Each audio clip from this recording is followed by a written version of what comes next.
CA में direct entry route क्या होता है, कौन कौन एलिजिबल होता है, कौन कौन दे सकता है, कितने परसेंटेज चाहिए, क्या सर से बीकॉम वाला बच्चा दे सकता है या फिर साइंस वाला या कोई और स्ट्रीम वाला भी दे सकता है, सर उसके लिए कितने परसेंट की रिक्वायरमेंट है, सारी की सारी बातें करेंगे इस एक वीडियो के अंदर। ये वीडियो देख लिया आपका सारा काम खत्म। चलिए सरकार शुरू करते हैं।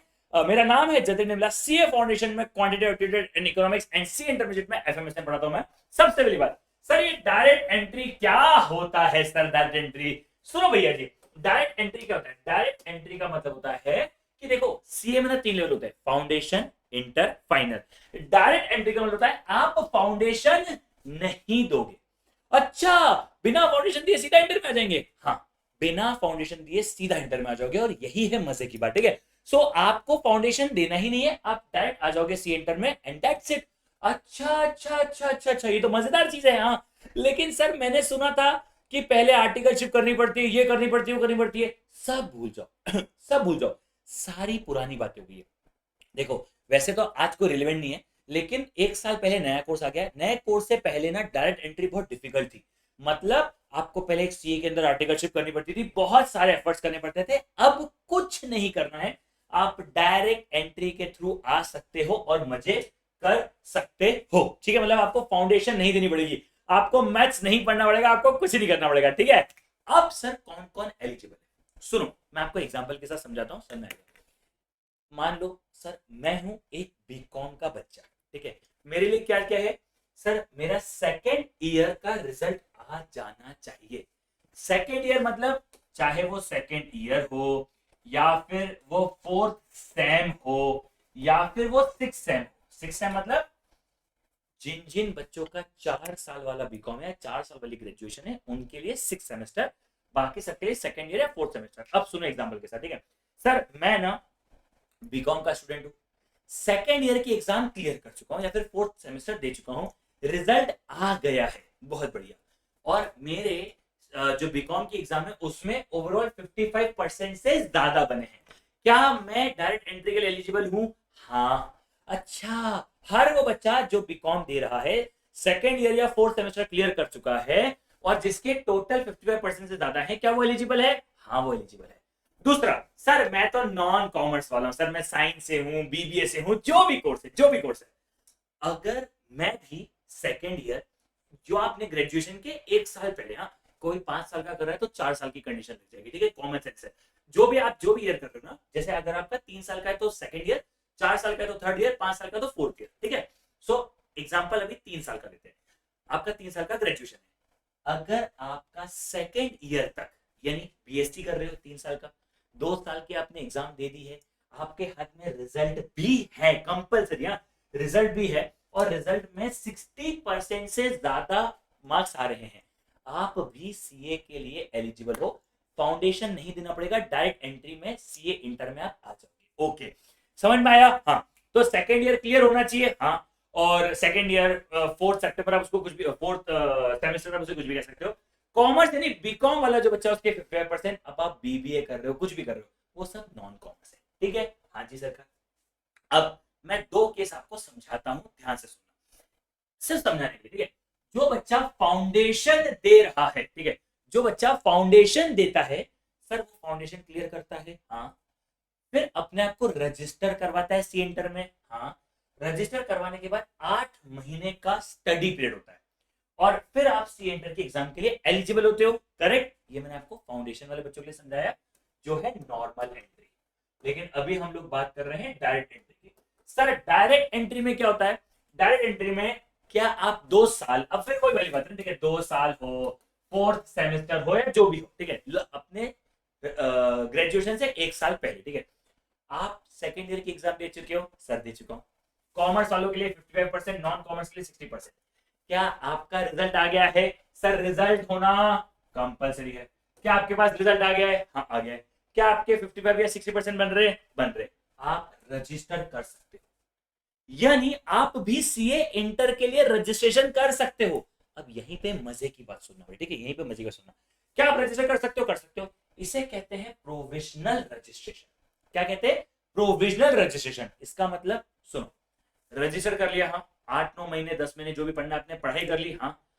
अब आप सीए इंटर की एग्जाम नहीं दे सकते, सीए इंटर के एग्जाम देने से पहले आपका फाइनल रिजल्ट आ जाना चाहिए, ठीक है। तो आप क्या करोगे सर, आप ना 8 महीने बाद आप ना फाउंडेशन क्लियर करने मतलब अपना सेकेंड ईयर क्लियर करने के बाद, सब कुछ करने के बाद 55-60% आ गए हैं, सब कुछ हो गया है, अब आप रजिस्टर कर सकते हो सी इंटर में। 1 साल बाद, आप मान लो मोटा मोटा 1 साल बाद जब आपका रिजल्ट आ जाएगा फाइनल ईयर का भी, ओवरऑल परसेंटेज अच्छे खासे हैं, तब जाके आप सीए इंटर की एग्जाम दे पाओगे। अब एक छोटी सी बात बोलूं, यहीं पे कंफ्यूजन है।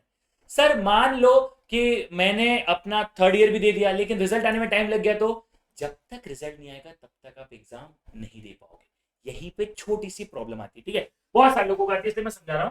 जब तक आपका रिजल्ट ना आ जाए, यानी रिजल्ट जब तक, ये देखो फाइनल रजिस्ट्रेशन हो गया, हाँ, इसके बाद फाइनल रिजल्ट आ गया, हाँ, इसके बाद आप सीए इंटर दे सकते हो। सर अगर मान लो 6 महीने ज्यादा लग गए तो लग गए भाई, फिर कुछ नहीं हो सकता। रिजल्ट, अच्छा डिग्री नहीं, रिजल्ट आना चाहिए, ठीक है। क्लियर है क्या यहाँ तक की बात? हाँ सर, बहुत सिंपली क्लियर है कि फाउंडेशन का जो बच्चा होता है, फाउंडेशन मैं डर गया था एक्चुअली अबे बेशरम, रुक जा 5 मिनट रुक जा, ठीक है ठीक है, होता है कभी कभी। मैं क्या घूम हूं सेकेंड ईयर में, मैं अपने कॉलेज के बाहर खड़ा हूं, ऐसे में कोई आके खड़ा हो जाए तो डर लगेगा ना। चलो एनीवे सॉरी। सो अच्छा, सिर्फ छोटी बात सुनोगे, फाउंडेशन क्लियर कर ली, अब आपको कोई रिजल्ट नहीं चाहिए, आप डायरेक्ट सी इंटर के लिए एलिजिबल हो। यहां पर आप एलिजिबल कब हो? जब आपका फाइनल रिजल्ट आ जाएगा। सर ये कोई बहुत बुरी बात है? मुझे नहीं लगती कि ये कोई बहुत बुरी बात है। क्यों बुरी बात नहीं है? क्योंकि ठीक है ना भाई, इतने मतलब वो देखो डिग्री तो क्लियर करनी है ना एनी विच वेज, तो ठीक है। फायदे का बताऊं, आपने अपना सेकेंड ईयर क्लियर कर लिया कॉलेज का, हाथों हाथ इंटर का रजिस्ट्रेशन कर लिया, रजिस्ट्रेशन के बाद हाथों हाथ पढ़ाई भी चालू कर दो, यानी अपने थर्ड ईयर फाइनल ईयर के साथ साथ आप सीए इंटर की भी प्रिपरेशन चालू कर दोगे। आपका सीए इंटर और आपका थर्ड ईयर साथ में निकल जाएगा और आप फोड़ दोगे जिंदगी में। समझ में आया? हाँ। लेकिन अब मैं 1 मिनट बात कर रहा हूं सारे के सारे फाउंडेशन वाले बच्चों से, जिनसे फाउंडेशन नहीं निकला, क्या तुम्हें डायरेक्ट एंट्री रूट से सीए इंटर में आना चाहिए? मेरा सिंगल लाइन में आंसर सुनोगे तो मैं कहूंगा सोच लेना, मैं हाँ नहीं कहूंगा कभी भी। सर आप हाँ क्यों नहीं कहोगे? मैं इसलिए हाँ कभी नहीं कहूंगा, सुनो, एक कड़वी बात बोलूं, तुमसे फाउंडेशन नहीं निकला है ना, तुम क्या सोचो इंटर निकाल लोगे? अरे सर हमने बहुत सारे हमारे दोस्त हैं सर जिन्होंने फाउंडेशन नहीं निकला लेकिन इंटर निकल गया, क्योंकि सर फाउंडेशन में मैथ्स है, सर फाउंडेशन में लॉ है। सुन, मैं एक बात बोलूं, दिल से एक बात बोलूं, दिल से, अगर आपको लगता है आपके फाउंडेशन में टोटल स्कोर मान लो 250 रहा, टोटल स्कोर आपका 250 रहा, और अगर आपका मैथ्स में 39 रहा ना, तब मैं ये कह सकता हूं कि आप मैथ्स के कारण फेल हुए।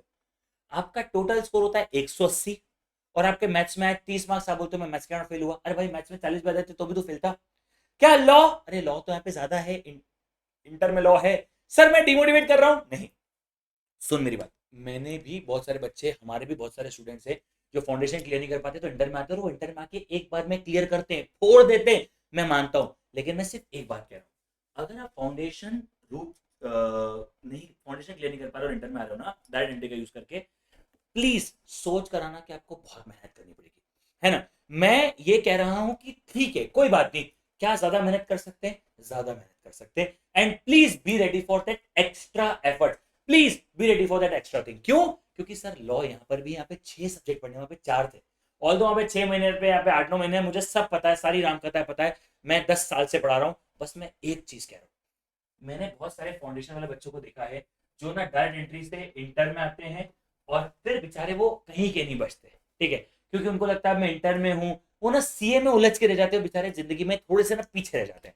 बस मैं ये कहूंगा, अगर आपके अंदर बहुत ज्यादा क्लियर है आपको कि यार आपको नहीं सीए करना ही, अगर आपको सब कुछ करना ही है तो कर लो, मना नहीं कर रहा हूं मैं, मेरी तरफ से पूरा सपोर्ट है। सपोर्ट कैसे है? आप लोग ना सीए इंटर का एक्सपीरियंस ले सकते हो फ्री में, कहीं कुछ मत खरीदो, कहीं कुछ पैसा देने का समय नहीं है। आपने फाउंडेशन की एग्जाम दे दी, रिजल्ट नहीं आया, कोई बात नहीं, मैं लिंक डिस्क्रिप्शन में दे रहा हूं, जाओ सी इंटर का एक्सपीरियंस फ्री में ले लो। मतलब सी इंटर के 3 से 4 चैप्टर हर सब्जेक्ट के हमने डाल दिए हैं, जाओ जाके 3-4 चैप्टर पढ़ के देखो। आपको लगता है कि आपने फाउंडेशन आपसे क्लियर नहीं होता और आप डायरेक्ट कर लोगे, 2-2 3-3 चैप्टर जाके पढ़ लो। ओवरऑल मेरे कहने का मतलब सिर्फ इतना सा है, हाथ जोड़ के कह रहा हूँ, किसी को मेरी बात बुरी भी लग सकती है, किसी टीचर ने क्या कहा होगा, किसी इन्फ्लुएंसर ने क्या कहा होगा, देखो भाई सबको कुछ बेचना है, मैंने इस वीडियो में कुछ बेचा नहीं है, बस ये फर्क है। ठीक है, कोई टेस्ट सीरीज बेच रहा है, कोई क्या बेचेगा, कोई बेचेगा, मुझे कुछ नहीं बेचना, इसलिए क्योंकि जब कोई कोई बेचता नहीं तो उसकी लालच ही नहीं होती।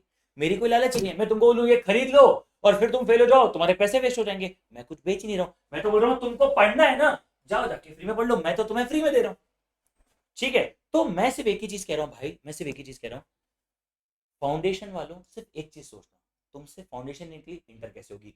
मैं ऐसे हजारों लोगों को जानता हूँ जिनसे फाउंडेशन नहीं निकली, इंटर निकाल ली उन लोगों ने, ठीक है, डायरेक्ट एंट्री से, पर उन्होंने बहुत एक्स्ट्रा एफर्ट्स करी थी। क्या एक्स्ट्रा एफर्ट्स करने के लिए रेडी हो? अगर करने के लिए रेडी हो तो फिर साथ में मिलके फोड़ते हैं, ठीक है। चलिए सरकार, आज के लिए इतना रखता है, think that's it bro, thank you so much watching, bye bye, take care, guys, मिलते चलो, बाय बाय। आई होप सब लोगों को समझ में आएगा, मन में कोई सवाल या जवाब रहता है तो कमेंट बॉक्स आपके लिए खुला है, बेस्ट ऑफ लक, कुछ जरूरत लगे कमेंट बॉक्स खुला है भाई, तुम्हारा जतिन निमला नाम है, और इंस्टाग्राम पे मुझे रीच आउट कर सकते हो। Bye bye guys.